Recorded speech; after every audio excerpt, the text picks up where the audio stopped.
Tension attention attention. আজ আমরা সবাই একত্রিত হয়েছি কলেজের অডিটোরিয়ামে সৃজনের বার্থডে উপলক্ষে। আদর ভালোবাসা জানিয়ে আমাদের অনুষ্ঠান আজকে শুরু করছি। অনুষ্ঠান মানে সৃজনের 22 বছর পূর্তি উপলক্ষে সৃজনের জন্মদিনে সাংস্কৃতিক অনুষ্ঠান। যাদের মুখ চেয়ে যাদের হাত ধরে এই সৃজনের জন্ম, আজ তারা সারা বছর যা কিছু ছোট্ট ছোট্ট ভাগে ভাগে শেখে সেগুলোই সৃজনের জন্মদিন উপলক্ষে সবার সামনে উপস্থাপিত করবে।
একটা ভ্লগে দেখিয়েছিলাম ওরা একই ছাদের তলায় নাচ গান আঁকা প্রতিটা জিনিস কতটা মন দিয়ে করে। আজ তারই উদাহরণ সবাই দেখছে।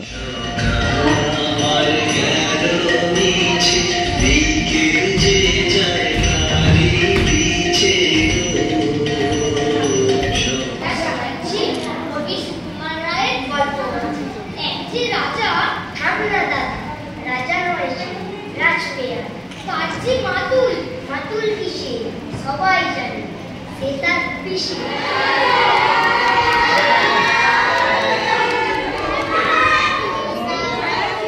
এই ছোট্ট ছোট্ট খুদেগুলো তাদের অপরূপ পারফরমেন্স দিয়ে তো আমাদের মুগ্ধ করে দিয়েছে। এবার তাদেরকে একটু গিফট দিয়ে খুশি করার পালা। আর এই যে ওদের দুষ্টুমি তো চলতেই থাকবে। আজ এই পর্যন্তই, চলো টাটা বাই।